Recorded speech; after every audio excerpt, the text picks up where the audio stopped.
hey, someone finally called our hotline. Let's start it off with one of our calls, okay? She talks about stress and dealing with wedding stress the week before the wedding. So let's talk on that. It's a very real thing. Weddings are stressful, y'all, especially when you're doing it on your own and you don't have a planner or you maybe only have a month of coordinator. Cam, I know that you planned your entire wedding, pretty much DIY'd it, really only had a day of coordinators. So you would probably be the perfect person to talk about how you kind of navigated the stresses of planning your own wedding. Definitely had to stay very organized. I had checklists for everything. I had deadlines for everything. I do wish that I had even just a month of coordinator to check behind me and do everything. All of background stuff, but maybe like thorough reading through contracts that I probably needed to do more and making sure I had this booked and this covered.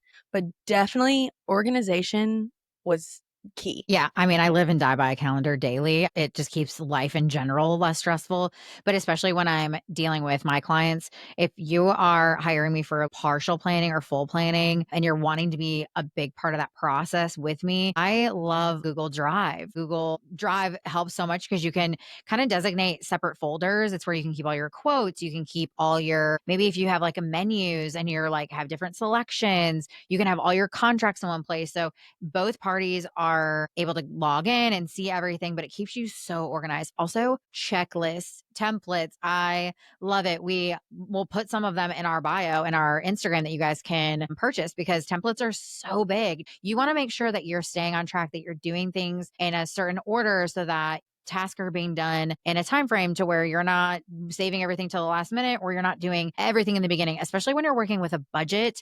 You want to delegate certain tasks ahead of others so that you don't end up putting like lump sums of money ahead of time. Not everybody obviously has the privilege of having an unlimited budget where you can just kind of do that. So kind of figuring out like what time frame you can book certain things and put down deposits so that it works within your budget. So checklists, staying super organized. It's so key. All of my brides that I work with, if they're my month of coordinators, I'm giving them an ultimate checklist that will help, that we'll talk about later in this episode. And if I'm your full planner or partial planner, we are having monthly calls where we are checking in about all the tasks that need to be handled in that month so that we're staying on track and you have peace of mind that, you're not, nothing's left behind and all your questions are answered. So I know a huge thing too that goes along with the organization that helped me as a DIY bride was having bins that I would put specific things into. And then I would also write like either on a sticky note, on tape, and tape it to it, everything that was in that bin and what room or what area of the venue that needed to go to.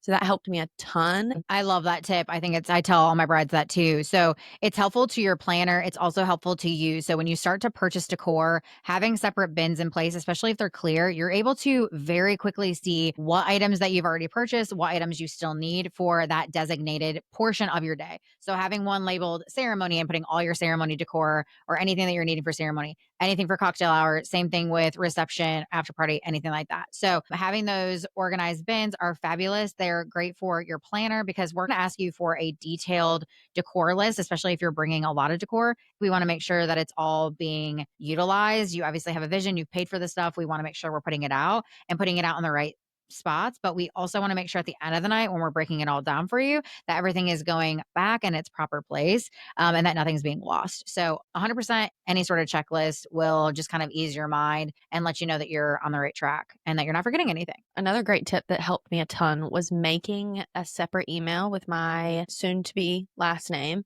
That way I didn't have it merged in with all my shopping emails and all my work emails, everything in between. And I just had strictly vendors. All my contracts was right there. I could find my photographer, my florist, everyone was right there in one click. And that helped tremendously stay organized. That's a fabulous tip because honestly, we get so bogged down with emails, especially at work. If you can separate that and have your own email, and then at the end of it, when your wedding's over and everything's done, you can just delete the email and you don't have to be bombarded with anything else regarding your wedding. Another thing, when I'm working with a couple, I will always ask them what their budget is, what their guest count is, and then we'll kind of allocate what vendors we prioritize first. Especially when you're working with a tighter budget, like you have to feed your guests. So starting out with your catering companies, because that's going to be the most expensive thing that you pay for, and then going into rentals. obviously people have to be fed. People also have to have a place to eat that food and sit. So those two things are usually the most costly items that you have to rent and put deposits down. So starting with those and then kind of understanding where you can allocate the remaining budget. And then I always recommend it, unless you have like a specific vendor that you're wanting to work with, like a certain photographer, and you don't want them to get booked up, I would always start with like catering, then rentals, then maybe go into photographer and kind of like trickle down vendors that way. A good rule of thumb is to have the majority of your vendors at that 6 month mark, especially if you are in a city where vendors go really quickly. We're in Charleston. It's a very popular place to get married. Vendors are usually booking out 18 months in advance, depending on who they are. So thinking of delegating it that way so that you're not having to book everybody at the same time and put down all these huge deposits.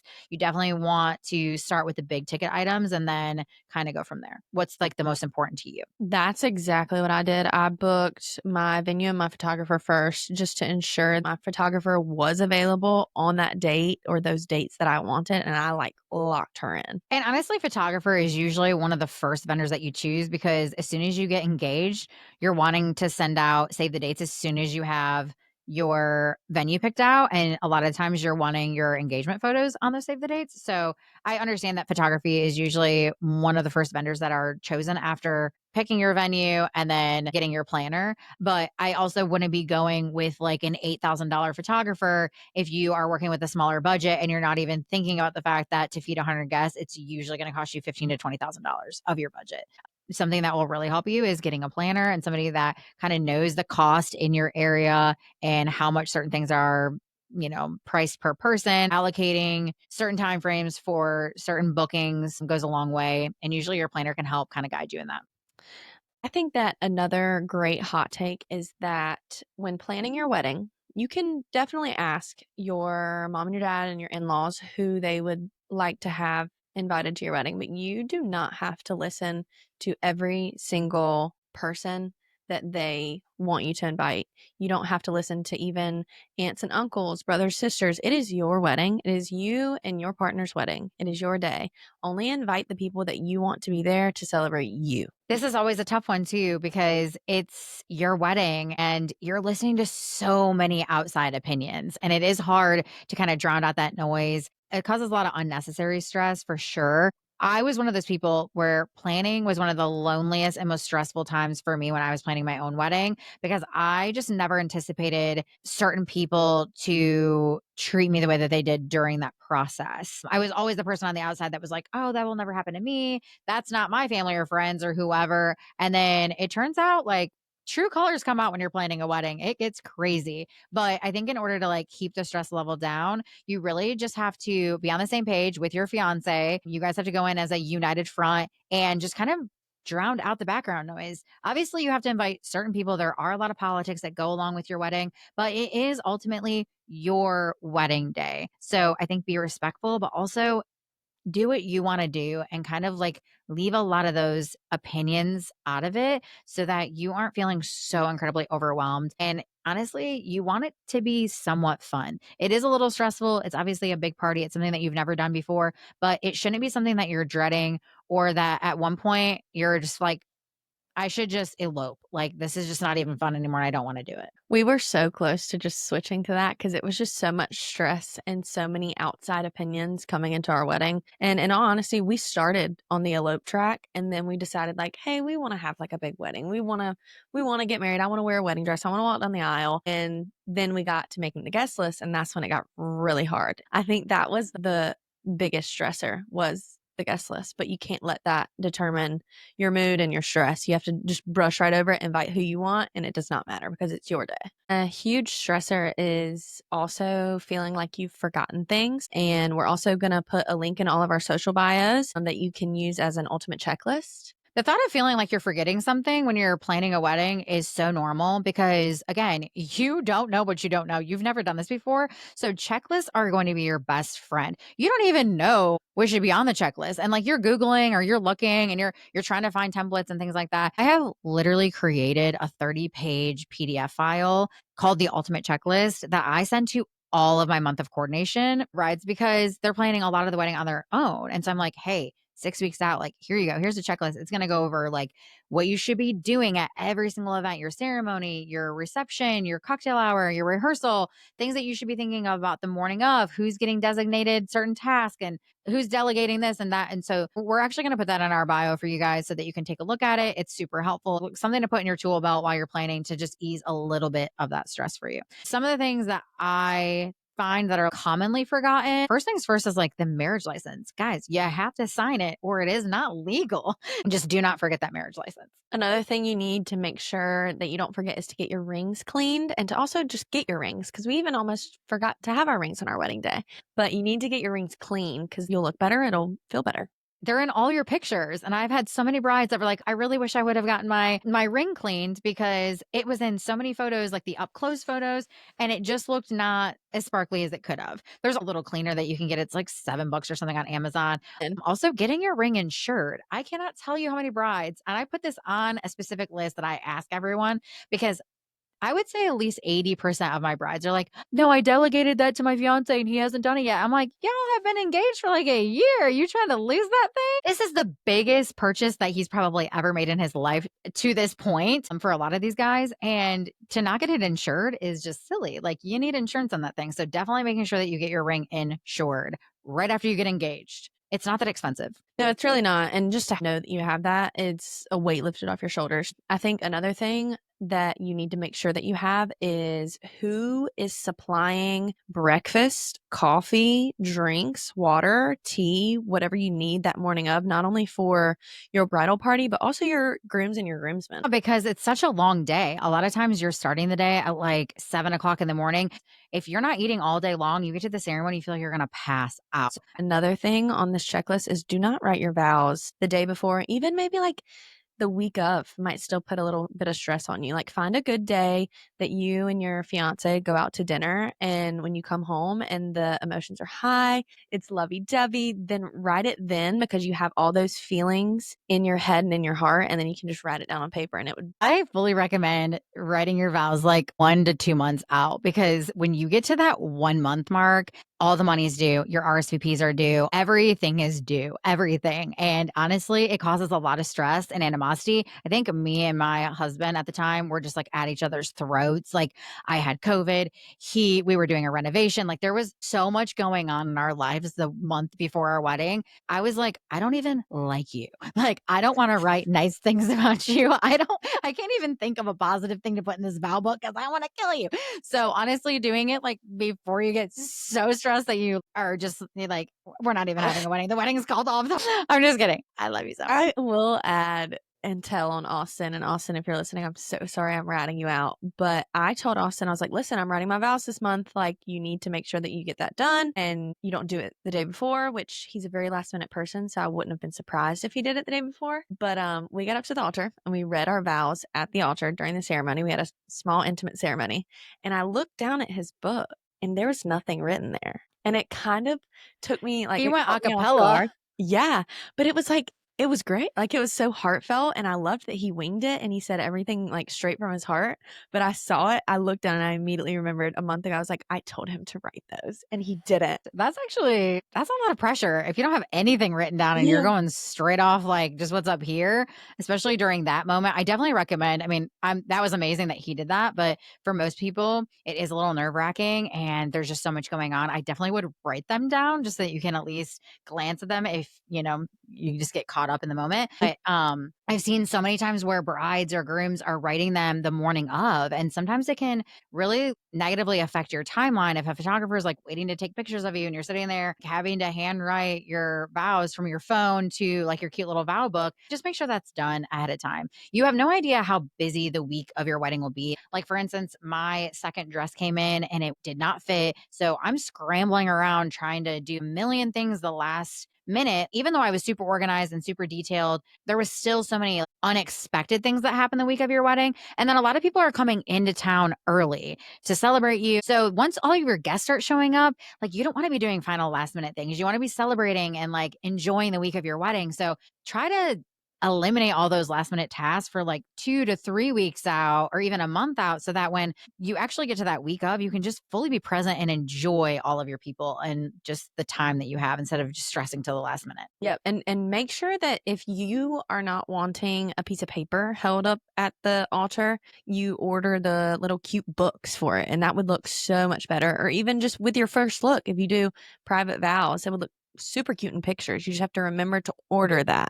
It's so much better than a cell phone. Don't read off your cell phone. Get the little books, but then be copying your vows from your cell phone to the book before your wedding day. That's all I have to say. Yes. Also, speaking of like last minute things popping up, like emergencies, there's always emergencies, even unexpected ones that you could prep and plan for. Something is always going to happen. You could spill something on your dress or whatever. So having an emergency kit is huge. If you have a wedding planner, a lot of times they are going to have an emergency kit that they provide you, but it's always smart to just have maybe like a bridesmaid or somebody kind of like collect some items that you need. Safety pins are a big one. Chalk will get a lot of the stains out of your dresses, any sort of stain remover. A sewing kit. I've been to so many weddings where I'm sitting there like stitching or sewing up a bridesmaid's dress that like didn't fit or something happened and they sat wrong. And I don't know. There's just a lot of like room for error. So having little things like that, an emergency kit goes a long way. We will also have that in our bio for you guys to glance Yes. at. Check our Amazon storefront. We have everything listed. We have this spray that just magically erases the stain. Like if you were to get red wine on your wedding dress and you sprayed this stuff on there, it would absolutely disappear. So Check our Amazon storefront and we'll have everything linked. I would Mhm. also be picking a specific day during the week that you kind of call your planning day. It's so easy to get burnt out when you start the planning process and you aren't staying within the timeline of when you're doing certain tasks. And it can get to the point where you feel like you're doing wedding planning every single day. Your fiance will definitely tell you that you're doing too much wedding planning, 100%. But it is nice just to avoid that burnout of wedding planning and just have like a specific day that you're like, okay, it's Wednesday. You and your fiance both know you're going to sit down and you're going to delegate a certain amount of time on every Wednesday or whatever day you choose where you're just talking about certain wedding things. And then on Thursday, you're going about your business and you're enjoying your life. So that way you're not talking about wedding planning every single day, 24/7. It's easy to do if you don't set boundaries. So I think just specifically having a calendar day in place will help a lot with your stress. I feel like that could help a ton. I feel like I almost always sat down with Austin on Sundays. That may or may not have been a good day because it's right before Mondays, but Sundays were our good slow days that we were able to sit down, delegate our time. Sundays are just reset days that we can focus on what we're talking about and what we're doing. Another big thing is delegating tasks to people. I mean, you guys, if you're having a wedding party, utilize them. Your maid of honor can definitely be a huge asset to you throughout the wedding planning process. So luckily, I had two maid of honors, which was amazing. I loved both of them so dearly. They're my best friends. And I delegated specific tasks to each of them. I had one come over early the night before and we would steam some dresses. And then I had the other one make the emergency kit. One of them ensured I drank and drank and drank water. She maybe would slide some mimosa to me too, but she ensured I drank water. Steaming of the dresses, you guys do not steam your dresses on the day of. And if you are doing it the day of, have whoever is not going first or second, getting their hair done and makeup done to do that because steam will ruin your hair. I've seen it so many times where bridesmaids are full glam and they're over there steaming. And it'd be no different if you were getting married in the dead of summer and it's super humid. Like your hair is just not going to look as good. So steaming those dresses ahead of time, you definitely have them do that. But if we get into bridesmaid duties and maid of honor duties, I recently had a bride and her maid of honor was like sent from wedding heaven. Like she That's was on it. amazing. Every time this bride walked, she had the veil, she had the dress, she was making sure that she drank, that she ate. She was just VIP MVP. I was like, yes, girl, you are the epitome of what a maid of honor should be. A maid of honor is your right hand woman on your wedding day, there to make you feel comfortable and at ease. You should always be having your maid of honor or somebody that's going to be with you on wedding day going to that last dress fitting so that they can watch how to bustle your dress. They're the ones that are holding your bouquet when you're up there at the ceremony. They're Mhm. fluffing your dress. They're doing so many tasks throughout the day, making sure that ultimately, like, you can just sit back and relax and they kind of are taking on a lot of that stuff. A lot of them will give a speech. Yep, and it's nice to have her too because she can also ensure your veil is in place and your hair is right, and that's another thing during the ceremony. You have to ensure that you're holding her bouquet and you hand it back to her in the right timing. You have to fluff the veil and the dress. Also, as she's walking away, you want to fluff the veil and the dress again because I'm sure she wants her pictures to look great. Yeah. Another big one is bachelorette parties. So, who's paying for the bachelorette parties? Who is in charge of delegating those tasks and planning those things? The showers. So, I think with a maid of honor, typically they are traditionally planning your bachelorette party, but they're not necessarily required to be paying for everything. I think collectively, your bridesmaids can be coming together and pitching in to pay for certain things within that. I don't think if you're having a destination bachelorette party that people need to be paying for your travel and board. I think it's more you get yourself there, you decided to do the destination wedding, and then if they want to chip in on like meals, drinks, or maybe some of the activities and excursions that you do while you're there, like that would be okay. I think if it's a local bachelorette party, obviously having like all the girls kind of pitch in together to where they're paying for like the dinner and the drinks and going out and like whatever you're doing for that event would be cool. But yeah, I don't know. What are your thoughts on like bachelorette duties? So both of my maid of honors split it. I offered to pay my portion, but they agreed that they would split it. And I'm sure they probably would have asked the bridesmaids, and I'm sure the bridesmaids would have loved to have helped too, but I don't think they asked. I think that's just what they wanted to do was break that up between them. That's sweet. For sure. I just don't think it's like a necessity. I don't think that they should feel obligated to do it. Same thing with Yeah. showers. It's like everybody pitch in, everybody help out. I don't think that it's all of the financial burden falls on the maid of honor. It's a lot to be in a wedding. Like the shoes, the makeup, the hair, the dresses, that just can be a lot on somebody. And as a bride, I didn't want that. I paid my way. When we went on my bachelorette party, I paid for my travel, so my plane ticket, and then I split the Airbnb with everybody. And then everyone kind of went in on a meal for me and drinks for me. So I didn't really pay for anything once I was there. Everyone kind of took turns, but I definitely didn't expect that. I was like, guys, I just want to all be together and have fun and celebrate this cool thing that's happening in my life and with all my favorite people. I don't want anybody feeling like a financial burden to have to pay for me, you know? No, and that's like the worst feeling to feel is while you're planning a wedding and being a bride, I felt like I had to please so many people and I didn't want to hurt anyone's feelings. I didn't want to step on any toes. I wanted to make sure I paid for what I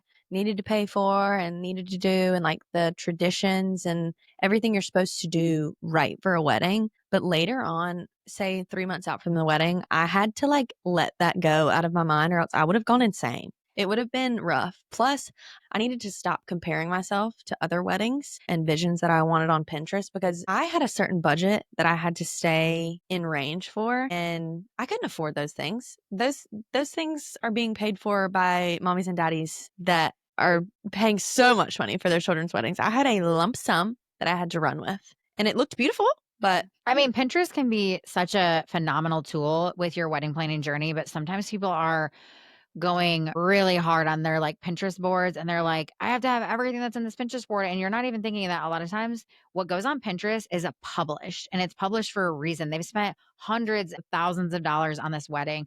And that doesn't necessarily mean that it's going to fit into your budget. So I think utilizing Pinterest as a tool and having it as like a guide for your vision and what you're kind of wanting in the aesthetic.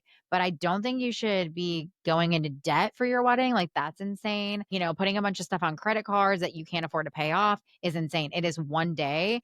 You can definitely work within whatever budget you have to make it super special and super intimate to what you're wanting. And your vision can still very much come alive. But comparing yourself to other brides, especially on that caliber that have a totally different budget than you, is so unrealistic and will leave you feeling super stressed, but ultimately like very defeated. And you just don't want to feel unhappy when you're planning your wedding. no, and check on your brides. Make sure Check your on your bride. friends, make sure all of your friends that just got engaged, they are okay. And also your friends that are maybe a month, if not 2, 3 weeks away from their wedding, Wellness check. just check in on them, especially if you're like a maid of Are honor. If you're a maid of honor, definitely text your friend, make sure there's nothing that you can help her do mentally. If she needs a drink, go take her out to get a drink because she probably needs it. we called it wedding research. And I was like, it's a midweek cocktail, but it's research because we're trying to figure out what we want for our signature cocktail. So my husband and I did a lot of those research wedding nights, but yeah, no, seriously, check on your brides. Cause I mean, it's crazy. If you've never done it before, You can't really relate, but if you have done it before, then you definitely understand what they're going through. Do a little wellness check, just a little text. Hey girl, I got you. What you need? You need a little break? You need a little drinky poo? You need a little girls' night? Anything like that will definitely help along the way for sure. Yeah. And lastly, do this is something that will cause you a lot of stress. If you are somebody who is doing it all on your own and you get a month of coordinator, but realistically, you needed a full time planner or a partial planner, like stop doing that. I get everyone has different budgets and not everyone can afford a full time planner, but there is somebody out there for everybody. And you are doing yourself a disservice and your month of coordinator a disservice if you come in and you're just like, I'm so stressed and you're having to pick up the pieces. 6 weeks out is not enough time. So if you already know this about yourself, that you're not super organized, you're not super type A, you're not somebody who deals well under stress, and you just aren't really great at like planning in general, definitely allot some of that budget towards somebody who knows what they're doing and has done this before. It doesn't have to be necessarily be a professional, but have somebody who is more type A that can assist you with the planning process so that you are not ripping your hair out towards the end. Cause I have seen that happen. I have been on Yep. the brunt of that where I'm like picking up pieces as a month of coordinator, like, okay, like this should have all been done like a long time ago, but here we are. So I just could making sure that you're getting the proper help ahead of time, and that can definitely alleviate a lot of that, like, "Hey, we're eloping now because this is crazy and we can't handle it." I could only imagine the amount of brides that think that they can just book a month of coordinator and have them come in, and then you have to, like you said, pick up all the pieces. And I'm not a type A, like very organized person, but I knew that I could not have a full-time planner in my budget. And so I had to turn into a type A and I had to like research how to be so organized. And honestly, Google was my best friend. Chat GPT. Chat GPT When in and doubt, TikTok. and TikTok, yeah. No, TikTok is helpful. Honestly, we give a lot of helpful tips and tricks on TikTok, and we're going to start doing that a lot more too. So, yeah, I think this is a helpful episode. And hopefully, to our caller who called, I don't know if your wedding has already happened or not, but hopefully it wasn't super stressful and you kind of figured out how to maneuver some of those stressful moments with some of the tips and tricks that we're helping. But again, guys, we have so many resources that can help you. Definitely check out our social media bios where we have our Amazon storefronts, we have our checklist, we have these templates put in place. And then, of course, just follow us for more tips and tricks. You can also ask us questions throughout the process. We are happy to help. We want this to be a community. We want you to engage with us. We want to help. So follow us on Instagram, RSVP underscore thanks underscore pod. You can also hit us up on TikTok. That's RSVP dot thanks.pod. And we have a Facebook group. So leave any questions, comments, stories there as well. That's RSVP Thanks Wedding Podcast.